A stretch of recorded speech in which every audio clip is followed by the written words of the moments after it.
Pinangunahan ni Acting Chief PNP Police Lieutenant General Jose Melencio C. Nartates Jr. ang pagbisita sa Philippine National Police General Hospital upang personal na alamin ang kalagayan ng mga pulis na nasugatan sa naganap na trillion peso march. Kasama niya si Secretary Juanito Victor C. Remulla ng Department of the Interior and Local Government Unit na nagbigay rin ng suporta at pagkalinga sa mga sugatang kapulisan.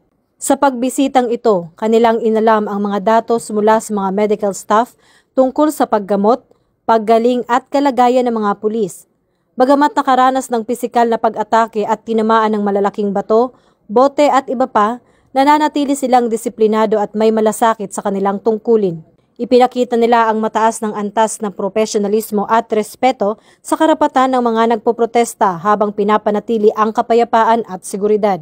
Pinuri ni Police Lieutenant General Nartates Jr. at Secretary Remulla ang dedikasyon at sakripisyo ng mga pulis sa paglilingkod sa bayan.